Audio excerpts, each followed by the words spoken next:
this session is all about truth to power. You know, how do we hold governments to account? How do we hold businesses to account, and even just community? We want those people who are speaking their truth, who are activists, and who are not ashamed to say what they need to say. And this is our panelists for that. So let's start off with each one of you on how you hold in truth to power. And let's start with Phyll. Thank you. And I did say, please don't start with me. This is what always happens. Well, look, thank you very much, and I'm so glad to be here. I'm just glad the light is so bright. That's helping my menopause, and I can't see anyone in the audience. And that's how I speak truth to power, just speaking my truth. I guess there are so many different ways in which we can speak our truth to power, and we've got to understand that our truth is our truth, and it may not necessarily be somebody else's. But I always like to start with, let's make sure that when we're speaking our truth, we think about the ways in which we're intersectional, we think about accountability, and we think about the action that we need to take. And those are the ways in how I speak my truth to power on many occasions, and being unapologetic, intentional, and very meaningful about the things that I do say, which is not always well received. But you're not always going to say things that are well received when you're talking. Give a quick example of it not being well received. So let's take UK Black Pride itself. 17 years ago, when we went to a group of leaders in the community, I walked into a room, there were 13 people around the table, they were all white and one woman, and we asked them about having a UK Black Pride and being supported, because we need to have something that's by us and for us. In this room, I was laughed at, I was jeered at, and I was told to F off and go back to where I came from. Now, we know that they weren't going to top up my oyster and send me back to Islington. They were meaning something else. So in asking for support and guidance, and it was shut down, we realized that, you know what, sometimes their words were just meaningless, and we didn't want to accept that. So we then took action. And that was our truth, in making sure that we stood in our truth and we said what was important for us and how we were going to create that. Wow, amazing. Let's get another round of applause. Simone, how are you speaking truth to power? Okay, so hi everyone. It's great to be here. An honor to be on the stage with these two esteemed colleagues and you, Kike, so thank you very much for having me. I think when you think about power and what power is, and particularly when you need to speak your truth to that power, it's about recognizing that what that power is no more than what we are as well. So in my industry particularly, there's a lot of kind of hierarchies, there's a lot of archaic institutionalized establishments, and we work kind of within corridors of power as well that are the same. And I think it's just recognizing and understanding our rights to be there. I'm talking about our from a kind of football trade union perspective. So the players who are on the pitch have as much right to be there and can help empower society with the work that they do and the change that they want to see. So truth to power is just rising up and making your voice heard. Amazing, thank you. Femi? So for me, it's about recognizing that if the people who are in power aren't telling you the truth, it's your job to fill that gap. The analogy that I often use is you need to be aware when there's nobody at the wheel. And if you look around the country, if it feels like there's nobody at the wheel, it's because the people there aren't there. They're either driving the wrong direction, they're drunk, and that's certainly a feeling that I think many of us can probably empathize with right now. And for me personally, on my journey, it was about, I happened to study EU law, I happened to work in EU affairs, and so when the 2016 referendum started to happen, I realized that the people who were at the wheel didn't know what they were doing. And so I started doing as much as I could, and I got a platform and I was able to speak truth to power, and then I realized, well, I knew that that platform wasn't mine. The only reason why I'm in that position is because I happened to study the right topic at the right time in our history. I don't know all the issues around the environment, around feminism, around LGBT issues. So once you do get that position, it's your job to then platform other people who do have the expertise and do have the experience so that you do get that better explanation of the truth at those levels of power. Wow, thank you. And I just wanted to jump on that. So, as Lady Phyll just said, someone said, go back to your country or just, go back home. And, you advocated about Brexit. I can imagine all the kind of feedback like, why are you talking about Brexit? Go back home. How did you combat that? And how did you kind of feel like, yeah, I am right to talk about this topic? Yeah, that was an interesting feeling, because after the 2016 referendum, my first feeling was that this country will never be good again. Because if Nigel Farage was able to convince the majority of voters, maybe I'm not even welcome here. And that feeling took a while to go away, and I think going around the country, speaking to people, understanding why exactly they voted for Brexit, understanding that it wasn't, even though on paper, even though in the media it was about immigrants, there was lots of racist rhetoric behind it. A lot of it was just an unequal system in terms of the economy, the fact that many areas were left behind, the fact that people have been strangled by austerity for 6 years, and a whole bunch of common struggles that apply to everybody from every background, and recognizing that we are a much more progressive country than the media would have you believe, than the government would have you believe, and that we all have the right to be here and speak that truth. Yeah, and you have a huge platform online, literally speaking your truth. Some people are afraid to just, put out a tweet on their opinion. How did you overcome that, and what's allowed you to just keep on speaking your truth online? I think knowing that the people who are in power do not have our best interests at heart, that's the first step, because. Brexit is an example. We know that they lied. We know that we can see the consequences now. So we know that if they're willing to keep pushing in that direction, they obviously don't care about us. And if the people who are in power don't care about us, the way I often put it is giving up is harder. If we don't keep fighting, then the people who are currently in power, who are currently maintaining those systems of oppression, be they of economic oppression, racial oppression, LGBT oppression, sexist oppression, they will stay in power for the rest of our lives, and we will have to keep living under them for the rest of our lives. So giving up is harder. Wow, thank you. And just to go over to Simone, so we all saw what happened last year with the Euros, right? We were all, biting our teeth, trembling, scared, because we knew if these guys missed the penalties, we knew what was going to happen. I remember speaking to someone saying that actually they wanted them to miss the penalties so that the UK can show themselves, essentially. But as someone who works for the PFA, how was that received, and what are the PFA doing about that? Yeah, okay, so ahead of those European finals, or that European tournament, we'd been kind of focusing on the online abuse that black players and female players receive, but specifically black players. And in 2019, we started a campaign called Enough. We had a boycott of social media platforms that was very covert and undercover, and it just kind of happened on the 19th of April. A lot of players' accounts came up with the logo and had a boycott for 24 hours. Kind of took everyone by storm, really, and what it did was enable us to lift our voices to the platform. So the social media platforms reached out to us. We had a lot of meetings with them, talking about, kind of showing the reams of abuse that players receive. And, that's been kind of a culmination of 2-3 years worth of work. We had another social media boycott in 2021 that was all of football, so not just the players, it was the clubs, it was the broadcasters, it was the sponsors, and that kind of went quite global, so we had kind of athletes around the world supporting that as well. And again, it was just to kind of really get the platforms to try and make some changes, whether that was verification, whether that was acknowledging that the N-word is totally offensive, whether it was acknowledging that a lot of emojis are used in a really harmful way.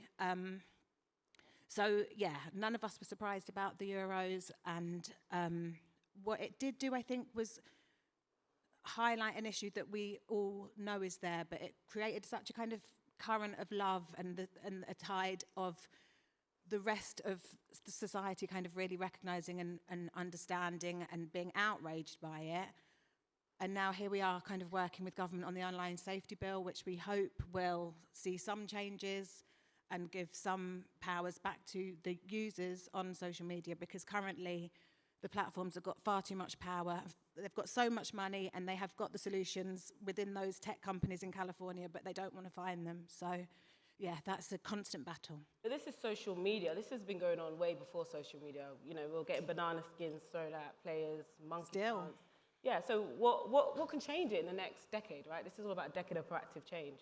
What do you think can kind of, what truth to power can be held for that to change? I think we've seen some really emboldened moves over the past 2 years since the murder of George Floyd. We've seen players taking the knee ahead of every fixture, which was a really strong and powerful statement that went across the globe. Football has always been used as a tool for change, and whilst, yeah, we had monkey chants and bananas thrown at us in the 80s, what that created was a movement around the Kick Racism Out of Football campaign and a whole kind of decade of work using football and footballers as the kind of tool to educate and inspire and promote inclusivity with young people and children, and a lot of work that's been done kind of around clubs and working with police and football offences acts. And I think that football, more than a lot of other sports, and in a way, in comparison to a lot of other industries in the UK, are kind of leading the way. You only have to look at the police force, the army, education system. We don't have enough black representation in leadership positions across those industries.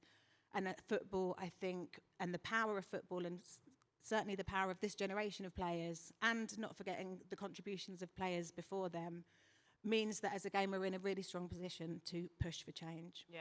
And then if we now look at the coaches, right? I know we had a conversation about this, the lack of black coaches in football, despite there being so many black players. Again, you know, how do we change this? And what is going on in the PFA to you know, move the dial on this? So, I mean, it's an issue that has been ever present. And as a trade union, you know, it's really important for us to be able to see transition and progress from the pitch into, you know, whether it's coaching and management, whether it's administration and the board. So from back in the day, 2003, we set up a Black Coaches Steering Committee with the likes of Cyril Regis, God bless his soul, Luther Blissett, John Barnes, Viv Anderson, just had a kind of stakeholders meeting with people in football who up until that point maybe didn't even acknowledge there was a problem. So we very much brought it to the fore, and over the course of time did quite basic things really, but again, back in the day, the FA would cherry pick who they would use to go on to the pro license, which is like the top tier coaching qualification. So if you're being cherry picked, obviously a lot of people were being overlooked. So we just opened that up, made sure that there was a criteria that was transparent and fair, and just kind of really looked at the whole way that placements were recruited. So that was a kind of like quite a key first step, and then also worked really hard to ensure that we had kind of black coaches signposting other black players so that we could kind of highlight the education pathway for coach education, because it's quite a journey. Yeah. It's not an easy task. So just kind of making sure we had visible black coaches, encouraging black players to come through, and then just kind of opening up and ensuring we had a qualified mass of black coaches, which we now have. And then it was about pushing the leagues about their recruitment processes, how clubs worked, because again, the recruitment procedure isn't as clear and transparent as it could and should be. So I did a lot of work with the NFL and looked at how they were recruiting around the Rooney Rule. It was very difficult with British law, so we couldn't exactly emulate it, but we kind of lobbied hard with the leagues to look at how we could make it work in the UK. And they came up with the kind of football diversity code, recruitment code, that looked at how the interview process would go for black coaches. So that felt like a really significant step, but that was a good kind of 7-8 years ago, and still here we are. It's only kind of 1 in 20 coaches in football are black. So now we've got the Premier League, who are obviously kind of like the power brokers of football, who I think because of the players and the No Room for Racism campaign that they kind of pushed and promoted for, they've kind of got behind it. The PFA have got we did a really good thing around visibility of the England squads, making sure that they had representation of black coaches within them. So we saw Chris Powell at the men's Euros. So we've done, and we've got like a player to coach scheme. There's a lot going on now that I think will mean doors will be slung open, flung wide open. So I feel, whilst it's been 2 decades of pushing for change, I can really see that change coming. But also I appreciate change does take time. Yeah. And then one last quick question. I remember, again, I'm not the biggest football fan, everyone, but at the start of the year, I think it was, they formed a new league. And there was so much backlash, and clubs got fined for this, and it was a big deal, and it got reverted. I remember people saying that if only they took this approach on racism, that's how things could change. And what's your view on that? Yes, I totally agree. I mean, yeah, of course, and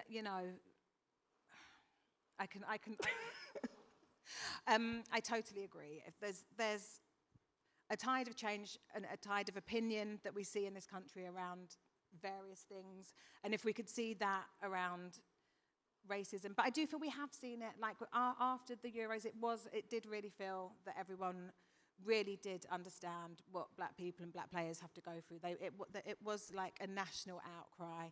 They were our boys. Everyone was so ready for them to bring it home. And then, unfortunately, because it's football, we missed penalties. And that it really is life. Every footballer knows that. And I think it really did touch the nation. And I hope that it would kind of maybe embolden and empower.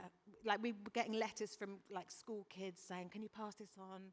Like, we're really sad. We're really sorry." So you can only hope that from something really horrible that good things can come. Yeah, thank you. And Lady Phyll, online you talk about growing up LGBTQ+, right? What are you doing for the next generation? We know UK Black Pride, but how are you making sure that the next generation grow up confident in being LGBTQ+? Well, I think it's a journey, and everyone's journey is different. This is also not about telling anyone that they need to come out before their time, because we also need to find our tribe and our home. But in terms of the next generation, look, they're teaching me something new. I'm nearly 50, and don't look it. it's the melanin, it's Ghanaian fufu and peanut soup. So they are teaching me something new about how we speak to each other, how we express ourselves. So the ways in which I need to show up for our next generation is about creating environments and spaces that feel safe and brave.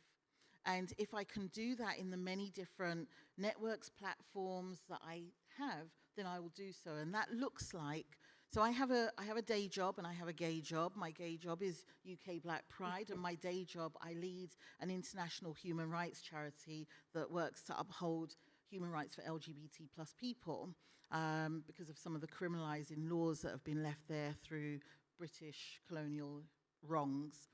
And those spaces, trying to make them safe and brave, is about creating the environment for them to have a voice, creating the environment for gaps to be filled where they've been unable to speak to diplomats, missions, embassies, parliamentarians in safe ways, because as we understand, various institutions, and I think you've alluded to this, Femi, already, they are historically racist, or the templates or the footprint has not been carved out or structured for us. So the next generation wants to know that they can be unapologetic and speak their truth about what it means to have the rights that they deserve. And those rights can include anything from housing to health to, we've seen what's happening around trans, and many of the people that I work with and that I serve, those communities, we are talking about lesbian, gay, bisexual, transgender, intersex, queer, and we have seen such hate and vitriol against trans people, and especially against trans people of color and black people.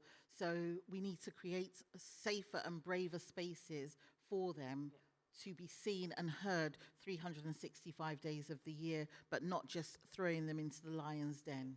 And obviously, this hate is also coming from the community, right? What truth to power would you talk to the community today? Well, I guess when communities are facing ever-growing pressures, the economic crisis, I guess, look, we've been living, as Black people, we've been living crises upon crises upon crises. It's not new to us. What is new to us is the ways in how it's getting harder and harder. So your question about speaking truth to power in those situations, one, I think we have to understand what power looks like. Because, yes, I have power within myself, but I may not always feel safe enough to speak that in certain instances. This is young Black professional networks. Most of you are in workplaces or organizations where your leadership, how can I describe this? Like a pint of Guinness, right? And that leadership, you've got Black and brown workers I know. I wanted to be a comedian. It didn't work. Thanks for laughing. Our Black and brown workers at the bottom and our senior leaders who are, mainly white men over a particular age. And we need to mix that up. But it's hard to mix that up when you don't want to put your head above the parapet, when you feel that actually if I say this, there could be some repercussions here, or actually, I need this job because actually I need the money. So speaking truth to power is also about making sure you feel confident to do that. And that is, I would say, sometimes a personal journey. But you and I are working in the same organization. We're both Black women. One thing that we don't do enough of? We don't hold each other. Collective strength and voice is so powerful. So when you see me walking down the corridor, even though you want that job and I may want that job, let's not tread and trample over each other. Let's hold one another to know that actually with this collective voice, this is how we can make senior leadership a bit more accountable in letting them know our dreams, our hopes, and our aspirations, and even our fears in an organization which hasn't always been pleasant to us. I think there's also something, do stop me because I can talk now, I've got the microphone. Right? There's also something about when we do speak in organizations and we tell them that our cultural values may not align with their values in the organization. How do we change things? And I go back to this accountability, is that we've got to, I guess, stop settling. And maybe the question we ask is, how are you, as a senior leader, held accountable, and who are you accountable to? And you stop. You say nothing else, and you wait for the answer. Because if you're to ask me, who am I accountable to? I'm accountable to those people that I serve. I'm accountable to migrants, to refugees, to LGBT plus people. I'm accountable to women. I'm accountable to all of those that I advocate for change for. Yep. But we want to be asking the same question of the senior leadership in our workplaces, so that we can really make change. But, and this is the but, find your tribe, man. Sometimes, no woman, no man, no person is an island by themselves. We have to find our tribe in the workplace. Some people may call it allyship. I mean, I don't really like that word. It's really sort of wishy-washy. Find your social disruptor. Find the person that's going to help you dismantle some of those structures, but do it with somebody. Because when you stand alone, you don't change anything as such. I'm not here because I got here by myself. I'm here because I've been taught by so many amazing people that have come before me. I've been taught by you, the people on this panel. I'm learning loads about football. Just hoping that there's a Queen Latifah in the league that I can be a footballer's wife and she can look after me.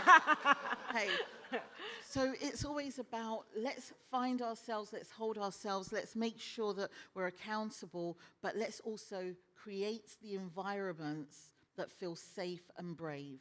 So this is all about truth to power, but the truth is, holding truth to power can be tiring, and it's a long, long road.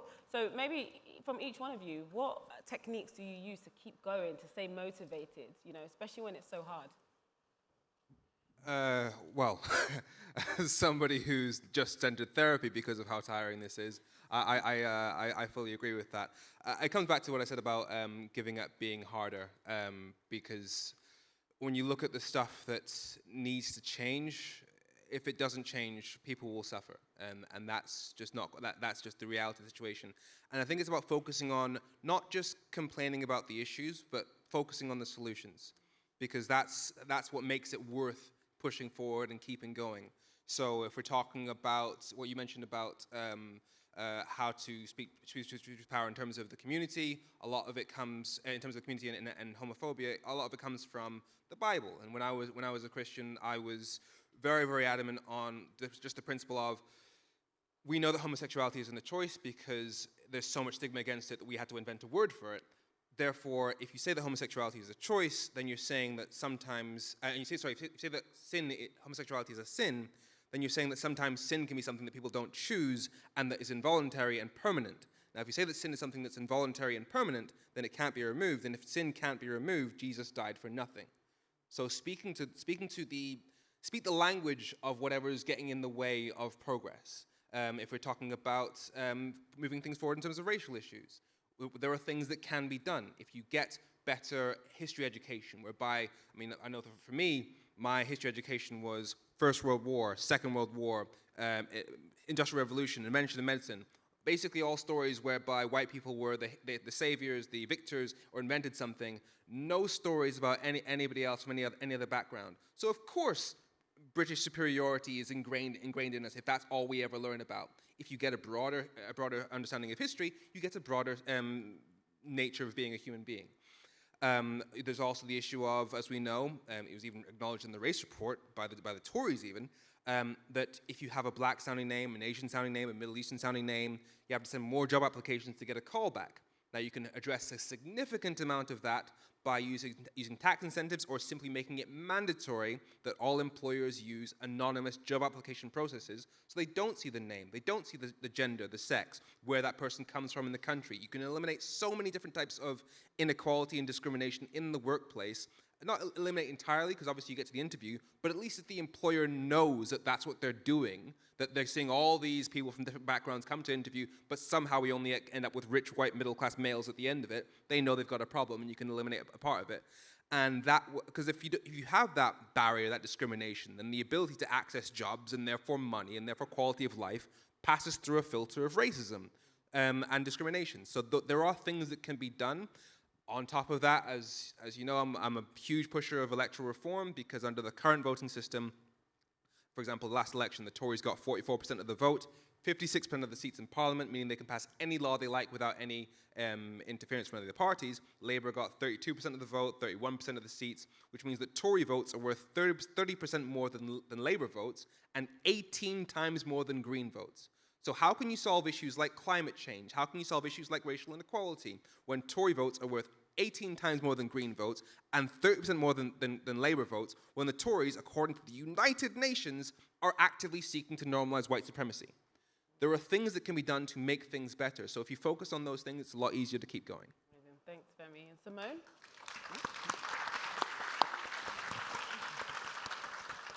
Wow. Yeah, so totally here, it is exhausting, and I think it's also a never-ending battle. Like, people have been doing it before us, and people will do it after us. And I think it's important to recognise that it's almost like a circle, and so it's also really important to rest and take a breath, and also look back and see how far you've come. And it's also really important to have those people around you. So like with my team, sometimes if one of us is tired, then the other one is like a relay race. As long as you've got people around you who can lift you up when you're not strong, or fight when you don't feel like fighting. And that's, again, that importance about finding your tribe and working with like-minded people. So that would be my advice. Thank you. And Lady Phyll? I think understanding that self-care is not an afterthought when you are broken. Self-care needs to be applied beforehand so that it's a positive step to looking after your mind and your body. Just, if you may, my experience of when you're tired, and I'm not going to get emotional, but Black people, Black women especially, we are often tired because of how society treats us. We are often the last that's thought about. So yes, I will always say find your tribe, but please, if you are broken, you are not going to be good for anybody. If you are feeling low and you are feeling sad, and this is not me trying to tug on the heartstrings, but this is me trying to say to you that I've been in a place where it has felt so dark and so destroying and felt so isolating and alone that I never want anybody to be in that situation again. I have now learned to spell and say the word no. And this has taken a good 18 years of understanding that the no is about my own self-care. We can't do everything. And I'm saying that to you all in this room. We cannot do everything. So be focused on top 3 things that you might wish to work on. Be focused on saying no to people when actually you know that you cannot give another Saturday. You cannot give another Sunday. You cannot give another extra hour at work. And if it means that there's some backlash through that, just think of how well-meaning it's going to be for your body and your mind to rest so that you can come back stronger. I have seen too many people in our communities burn out, have poor and ill mental health, because remember, everyone has mental health. It's when it becomes poor and ill that it becomes a challenge to even deal with. This world right now is bleak, and it's not telling us anything good about how we situate ourselves. So if there's one thing we can do for ourselves, is to apply self-care. I'm sounding like your mum and your grandma and your parent here, but I'm being really real about knowing that there was a time I could not even get out of bed, did not want to answer my phone because I was physically and mentally and spiritually exhausted. And the spiritual side for me, I'm guided by my ancestors. And when they can't get through to me, that means I'm really broken. Wow, thank you so much. We're going to go on to questions now, but I just want to jump in there about tribe and, just making sure you have people to lift you up. That is what BYP Network is about. So honestly, I hope you guys are networking today. You're meeting each other. You're speaking, truth to power, power hour. Just really make sure that you are understanding that this is about collaboration. It's about knowing that we're all here to make change and we're all leaders. So I really hope that the words that the panels have said today really resonates for everybody here today. So thank you.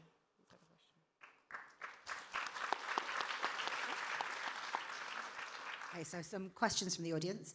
How do you prevent past traumatic work experiences from clouding your judgment or...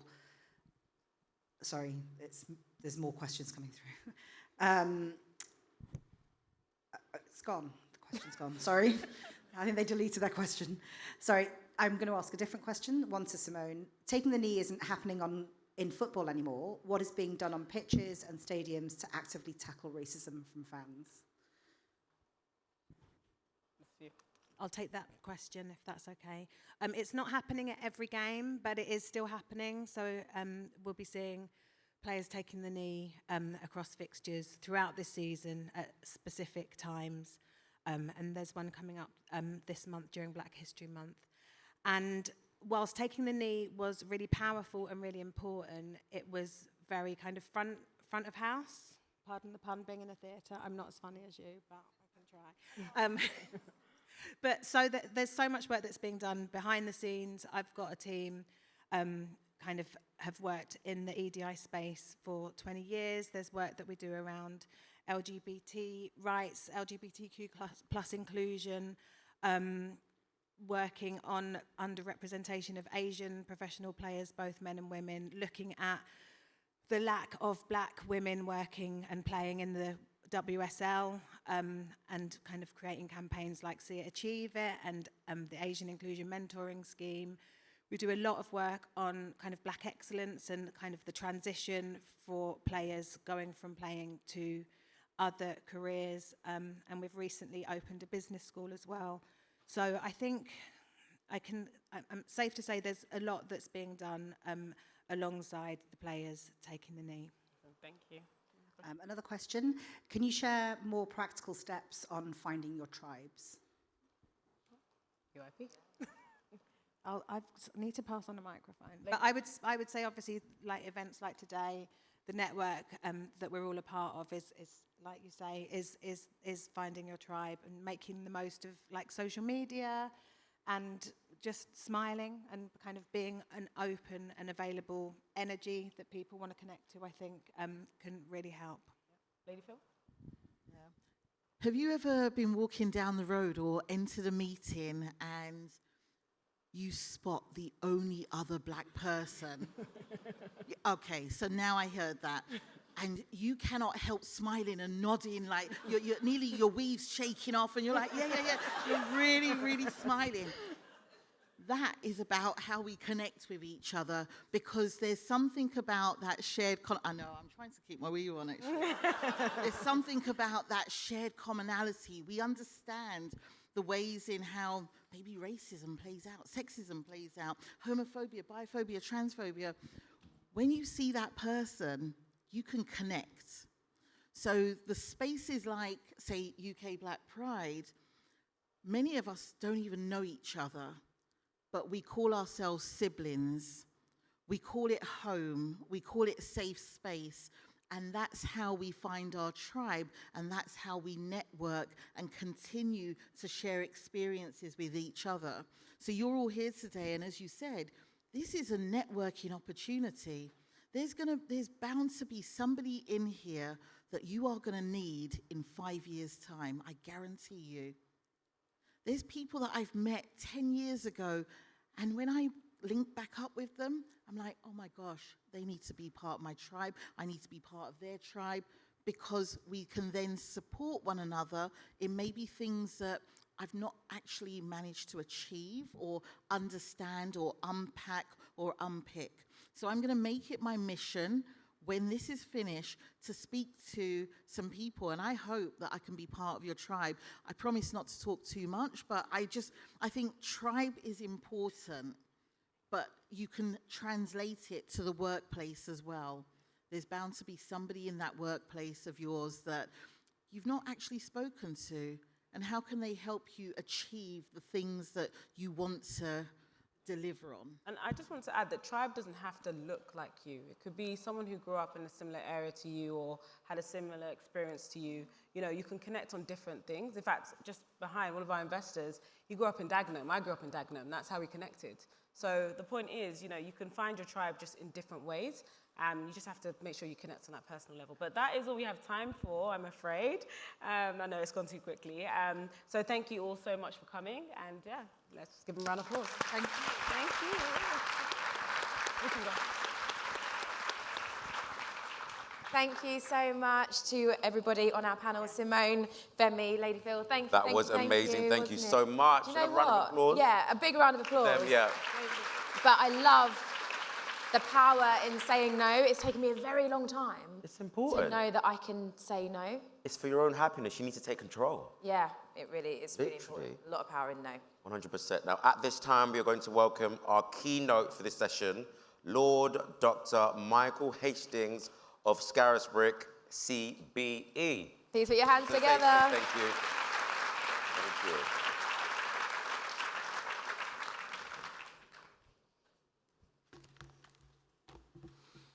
Well, I can't see any of you, but I hope you can see me. And I was a bit frightened when I came in and I saw that Femi was sitting there on the stage, because I just watched him yesterday give Michael Gove a really hard time at the Conservative Party conference. I thought, I hope he doesn't have to ask me any questions.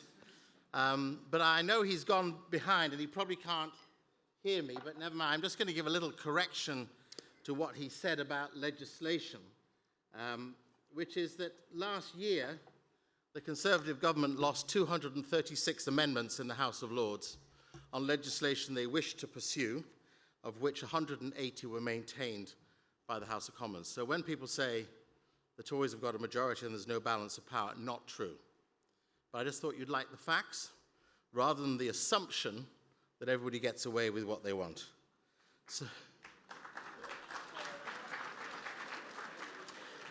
now, I realize that sparked a debate. I can see that. I can see that. You're all muttering away, you know. Privileged bastard up there, you know what I mean? Oh, well, there you go.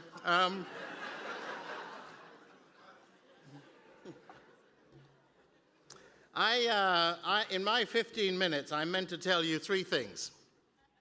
I meant to tell you a little bit about me.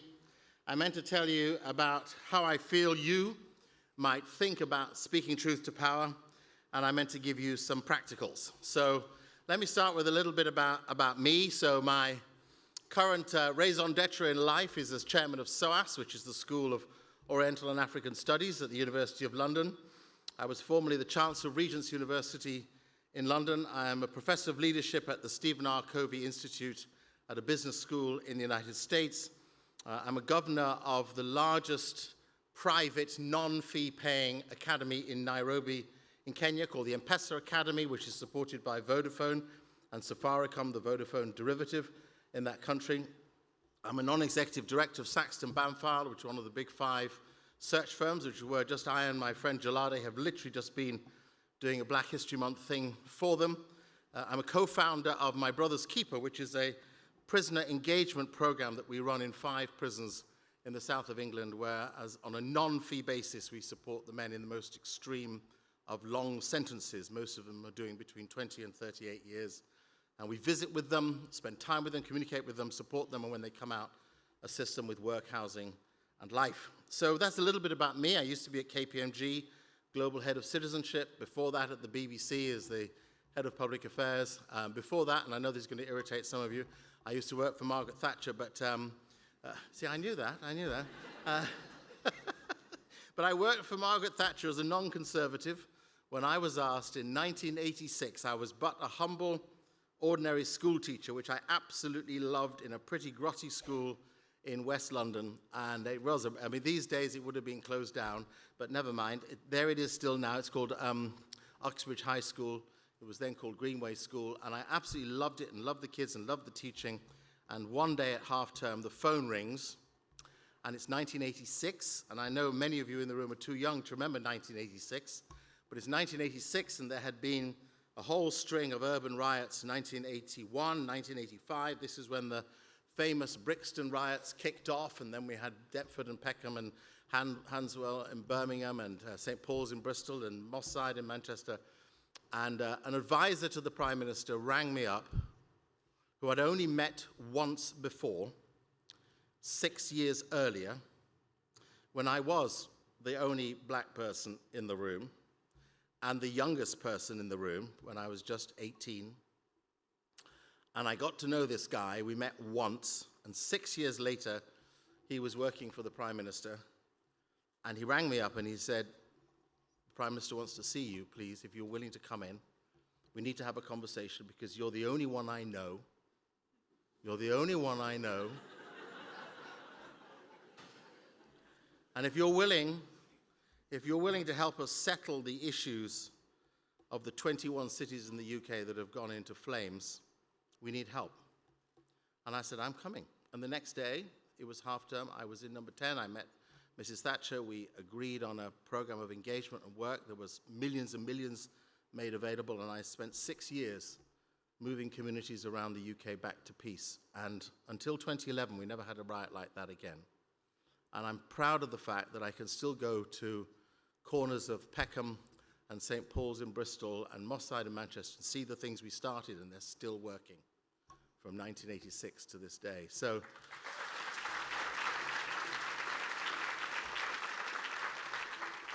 that's a tiny bit about me. Let me take you to where I want to go in this few minutes. And as I thought about the theme of speaking truth to power, maybe because I'm, quotes, as my son always says to me at home, "Oh, Dad, you're part of the government." And I said, "No, I'm not part of the government. I'm in Parliament, and I'm in the unelected part of Parliament. It doesn't have less legitimacy, it just has less attention. We do longer hours and more grind on legislation than the House of Commons, but you never see it because the media doesn't like to report it. But there we go, that's life. And when you get the opportunity to create platforms for liberating others, there's somebody in court today facing a license removal, a driving license removal, which will end his job working for one of the major estate agents. And yesterday, I used the privilege of the House of Lords notated paper to write a reference on him, so that it can be presented in the court papers to the judge, because I'm pleading for his right to work. Now, I don't know whether that's going to work or not. That's up to the judge. But I'm glad to have a platform that allows me to be heard by the people who make decisions. And I've had multiple examples of that intervention. So I realize that why was I gifted in 2005 this privilege by Her Majesty the Queen to have power and to speak truth to power, so that I can enable those who have no access to power to come meet those who do and change their mind. But here's the critical principle I wanted to share with you. Now, when I was a student in London, I used to go and listen to a key philosopher called John Stott, and I kept some documents from way back then, 1979. And I dug this out this morning from my 1979 file, because I know you can't even relate to that date, but believe me, it did exist, and so did the 1960s. And he wrote this in a lecture document that we studied. I'm just going to read the critical paragraph to you. Without the dream, campaigners lose their direction and their fire. But without hard work and practical projects, the dream vanishes into thin air. It's one thing to dream dreams. It's another thing to convert a dream into a plan of action. It is yet a third to persevere with it when opposition comes. For opposition is bound to arise. But a true work of God thrives on opposition. Its silver is refined and its steel is hardened. Of course, those without the vision, who are merely being carried along by the momentum of the campaign, soon capitulate. So it is that protesting youths rebel and lapse into middle class, middle-aged, middle-of-the-road mediocrity. But the real leader has the resilience to take setbacks in their stride, the tenacity to overcome fatigue and discouragement, and the wisdom to turn stumbling blocks into stepping stones. For the real leader adds to vision and industry the grace of perseverance.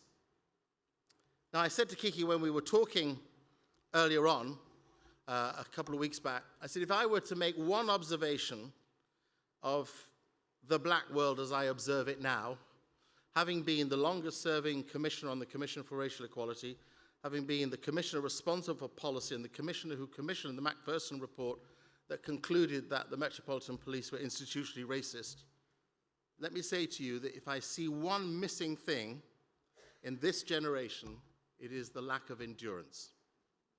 Everybody has fight in them, but they have flight with the fight. So there was a whole lot of belly-aching noise that went on in 2020 after the tragic slaughter, the vulgar slaughter of George Floyd, all the people on the streets, and the Black Lives Movement in its veracity. And where are they now? Taking holidays in Dubai, watching Love Island, and sunning themselves with stupidity. Yeah, I know you don't like it, but you have to ask yourself the question whether or not the things you say are the drivers of your life actually make a difference to what you do. So I'm going to talk to you about two people, both white, so don't shut your ears. And these two people were probably the biggest change makers in history that relate to who we are. And before I go into this, just so you know, my father was from Angola, my mother from Jamaica, her mother was part of the slave traffic, so I get it. In 1787, William Wilberforce, a privileged conservative who became an MP at the age of 20, decided to put down the first ever motion in the House of Commons about the slave trade. This nefarious trade had been going on for 300 years, and the West Indian slave owners were determined to oppose abolition to the end. But Wilberforce, young, smart, little, and described as ugly, with poor eyesight and an upturned nose, said, "I may be thought of as a perfect shrimp, but watch me grow into a whale." For in 1789, in the House of Commons, Wilberforce said of the slave trade, "So enormous, so dreadful, so irredeemable did its wickedness appear, that my mind is completely made up for abolition. So let the consequences be what they will. From this time, am determined I will not rest until I have effected its abolition." So slave abolition bills and foreign slave bills were debated in the House of Commons in 1789, 1791, 1792, 1794, 1796, 1798, and 1799, and they all failed. The Foreign Slave Bill was not passed until 1806, and the abolition of the Slave Trade Bill, 1807. That part of the campaign took Wilberforce 18 years. The Abolition of Slavery Society was formed in 1823, and he would continue to plead the case of the slaves to ensure that the money involved stopped fueling the last remnants of it all. And in 1825, he became so ill that he had to resign as a member of Parliament and literally crawl on his hands and knees across the road to the Palace of Westminster to beg MPs and peers to back the next wave of anti-slavery legislation. He said this, "Our motto must continue to be perseverance. And ultimately," he said, "I trust that Almighty God will crown our efforts with success." And he did, because in 1833, the Abolition of Slavery Bill was finally passed in both Houses of Parliament. It allocated £20 million, which relates roughly to around about £14 billion these days, to pay out the slave owners. Yes, I agree, that was unacceptable, but that's the only way to stop it. And Wilberforce said on that day, "Thank God that I've lived to witness the day when England is willing to give up slavery through the payment of sterling." And 3 days later, he died. He was buried, as he is, in Westminster Abbey, in national recognition of 45 years of non-stop, persevering struggle on behalf of the African slaves. How many Black Lives Matter marches is that? How many standing in Hyde Park shouting is that? How many belly aching on social media is that? But perseverance is the quality we need the most. As a result of Wilberforce, Abraham Lincoln took up the cudgels in the United States. And this is his quick story. He was born in 1809. In 1816, at the age of 7, he was forced to go to work. His parents, his father, had lost the right to work on a farm, and he had to go out and scrudgel for the family. In 1818, his mother died. In 1828, he lost his sister. In 1838, he opened his first business and went bankrupt in that year. In 1832, he stood for national elections, and he lost in his state. In 1833, he borrowed money to open another business, and he went bankrupt again.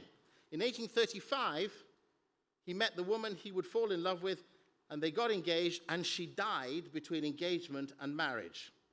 In 1836, he entered a deep, dark depression in his life, was bedridden for 6 months and severely ill. He got up in 1836 and decided to run again for election because he was determined to end the enslavement of black people. In 1840, he presented himself for an elector, and he lost. In 1842, he met another woman, fell in love with her. They got engaged, they got married, she gave him 4 children, and 3 of them died. In 1843, he again went for Congress, and he lost. In 1845, he appeared again at Congress, and he lost. In 1850, he was one remaining child, his son died. 1854, he ran for the Senate, and he lost. 1856, he ran for vice president, didn't even get 100 votes. In 1858, he ran for the Senate again and lost. And finally, in 1860, Abraham Lincoln was elected President of the United States and abolished the slave trade.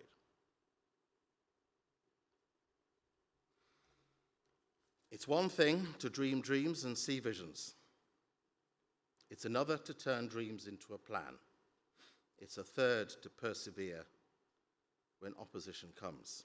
For the real leader has the resilience to take setbacks in their stride, the tenacity to overcome fatigue and discouragement, and the wisdom to turn stumbling blocks into stepping stones. For the real leader adds to vision and industry the grace of perseverance.